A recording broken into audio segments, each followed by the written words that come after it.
अस्सलाम वालेकुम दोस्तों। पाकिस्तान वेस्ट इंडीज़ की टी20 सीरीज़ जब शुरू होनी थी, उस वक़्त मैं सोच रहा था कि ये सीरीज़ फ़ैसला करेगी कि दोनों में से कौन-सी टीम कम बुरी टी20 क्रिकेट खेलती है। अगरचे पहले में पाकिस्तान को जीत हुई, मगर दूसरे में पाकिस्तान को ऑलमोस्ट हर शोबे में हार हुई। सिवाय आप हसन नवाज़ और सलमान आगा की अगर बात करें, और मुझे लगता है कि ये 2 ही वो बल्लेबाज़ हैं, या तीसरे आप फ़खर ज़मान ऐड कर लें, जो कहीं पर थोड़ी-सी भी अगर डाइसी पिच हो, तो वो बल्लेबाज़ी कर सकते हैं।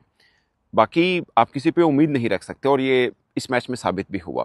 हसन नवाज डिफरेंट खेले और बहुत मज़े का खेले, सलमान आगा भी बेहतर खेले, मगर उसके अलावा कोई बल्लेबाज उस तरह से नहीं खेल पाया। और फिर बॉलिंग के ऊपर हमेशा टी20 से पिछले 4-5 वर्षों से आप उठा के देख लें, बल्कि आप इसी से अंदाज़ा लगा लें कि अप्रैल 2017 के बाद ये वेस्ट इंडीज़ की पाकिस्तान के खिलाफ पहली जीत है। ओवरऑल वेस्ट इंडीज़ पाकिस्तान के खिलाफ टी20 में सिर्फ 4 मैचेस जीता है। आखिरी 12 मैचेस में वेस्ट इंडीज पाकिस्तान के खिलाफ एक भी टी20 मैच नहीं जीता है। पाकिस्तान 9 जीता है और 3 बारिश की वजह से धुल गए। बट अब ये 12 मैचेस के बाद वेस्ट इंडीज को पाकिस्तान के खिलाफ पहली जीत मिली है। जेसन होल्डर, जो कि अभी जो पीएसएल पाकिस्तान का खत्म हुआ, ओवरसीज क्रिकेटर में सबसे ज़्यादा विकेट्स लेने वाले हैं। यानी पीएसएल के अंदर भी उन्होंने हमारी पिचेस के ऊपर हमें तंग किया, और वहाँ पे जाके भी फ्लोरिडा के अंदर भी वो हमें तंग कर रहे हैं। जेसन होल्डर अच्छे क्रिकेटर हैं, एक अच्छे ऑलराउंडर हैं, मगर इतने नहीं हैं जितने वो पाकिस्तान के खिलाफ परफॉर्म करते हैं। यानी पाकिस्तान के खिलाफ 4 बार विकेट लेने वाले वो वाहिद वेस्ट इंडीज़ के बॉलर, फास्ट बॉलर बने हैं।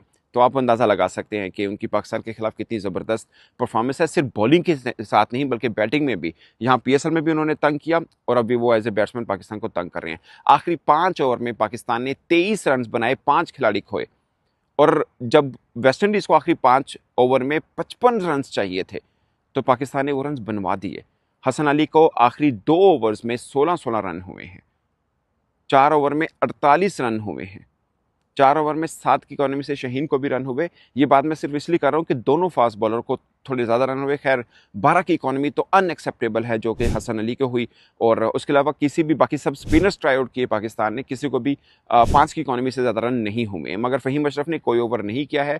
शायद फिर पिच रीड करने के मामले में हम थोड़ी गलती कर बैठे, क्योंकि फास्ट बॉलर को रन हुए हैं और स्पिनर्स को रन नहीं हो रहे हैं, और हमने साइम से भी अपने कोटे के 4 ओवर पूरे कराए हैं। तो पॉइंट ये है कि शायद फ़हीम अशरफ की जगह पे शायद फिर खुशदिल शाह ऑलराउंडर बनते थे, अगर आपको ऑलराउंडर ही खिलाना है। क्योंकि माइक हैसन की सीधी स्ट्रैटेजी है कि यहाँ पर टी20 के अंदर 3 ही रेगुलर बॉलर बनते हैं, बाकी ऑलराउंडर से ओवर पूरे करवाने। ये उनकी स्ट्रैटेजी आप उठा के देख लें, और मुझे लगता है कि 2 टीमें इस स्ट्रैटेजी के साथ उतरती हैं। आप वैसे पाकिस्तान का बैटिंग ऑर्डर उठाएं, आपको एक सुफियान मुकीम लगते हैं, जो कि बल्लेबाजी में हमें उनको नहीं देख पाए।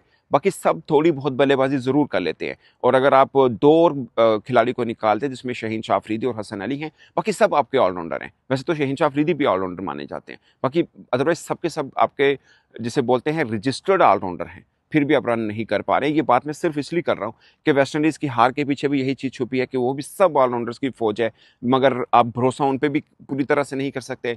हमारी भी ऑलराउंडर्स की फ़ौज है, भरोसा आप हम पर भी पूरी तरह से नहीं कर सकते। आप सोचिए, बाज़ औक़ात में ये समझने में मुश्किल आती है कि कहीं पीएसएल पाकिस्तान क्रिकेट को पीछे लाने के लिए तो नहीं है। पहले 2024 के अंदर आपके पास इमाद वसीम आए, बुरी तरह से। बाद में जब पाकिस्तान टीम के अंदर एंटर हुए तो बुरी तरह से नाकाम हो गए। अब हसन अली लाए, अगरचे पाकिस्तान के अंदर जो सीरीज़ बांग्लादेश के खिलाफ खेली, उन्होंने ज़बरदस्त बॉलिंग की है, मगर एक जो आज पाकिस्तानी बॉलर्स के ऊपर हमेशा रहेगा, एक गिला रहेगा कि डेथ ओवर में हम बुरी तरह से नाकाम हैं। अब इस वक्त यहाँ पर सुबह तड़के का वक्त है, आप देखे होंगे शायद लाइट भी सही तरह से नहीं निकली होगी। बर्मिंघम में मैं मौजूद हूँ, बट एक ही दिन में पाकिस्तान को 2 हार हुई। ये बात मैं सिर्फ इसलिए कर रहा हूँ कि यहाँ पर भी पाकिस्तान को साउथ अफ्रीका के खिलाफ जो हार हुई, यहाँ पर भी डेथ ओवर का प्रॉब्लम रहा। मीन के जब मार पड़ रही है तो फिर हर बॉलर को पड़ी, सेम वहाँ पर भी हुआ। अगरचे शुरुआत में हमने काफ़ी मैच को कंट्रोल रखा, आखिरी 5 ओवर में 55 इस पिच के ऊपर कोई भी नहीं ये सोच के बैठेगा कि ये चेज़ हो जाएगा। और वेस्ट इंडीज़ ने वो कर दिखाया, और शायद उसकी वजह यह है कि पाकिस्तानी बॉलर्स डेथ ओवर में लंबे अरसे से मार खाते आ रहे हैं, और डेथ ओवर में भरोसा पाकिस्तानी बॉलर्स पर ना होने के बराबर है। आप देखिए, इसमें हारिस रऊफ को रेस्ट दिया क्योंकि पिछले मैच में उनको रन हुए। अभी आपको लग रहा होगा शायद हारिस रऊफ होते तो शायद डेथ ओवर वो बेहतर कर पाते, बट ये अगर मगर वाला खेल है, भरोसा आप किसी बॉलर पर नहीं कर सकते हैं। ये वेरी अनफॉर्चुनेट है। और उस मौके के ऊपर जो पीछे हमने 2-3 बड़े इवेंट भी हमने हारे हैं, अपनी डेथ बॉलिंग की वजह से हारे। किसी एक बॉलर का नाम लेना शायद गलत होगा। अगर हम इस मैच में खाली हसन अली को लेकर चलें तो पिछले मैच के अंदर हारिस रऊफ को हुई है, बट अब जो टीम के अंदर नहीं भी हैं, उसमें से भी कोई और फास्ट बॉलर ऐसा नहीं है जिस पे आप भरोसा करके चलें कि ये आपके डेथ ओवर अच्छे निकाल देगा। डेथ में बैटिंग, डेथ में बॉलिंग, दोनों पाकिस्तान पिछले काफ़ी अरसे से बुरी तरह से चल रहा है। बट अब पाकिस्तान T20 क्रिकेट को आप बेहाली अंदाज़ा कर लें कि हम वेस्ट इंडीज़ से हारे हैं। अगरचे नाम बड़ा है, मगर परफॉर्मेंस उनकी लगातार बुरी चलती आ रही है। वो श्रीलंका से हारे हैं, वो 2 दफ़ा इंग्लैंड से हारे हैं, वो बांग्लादेश से 3-0 हारे हैं, वो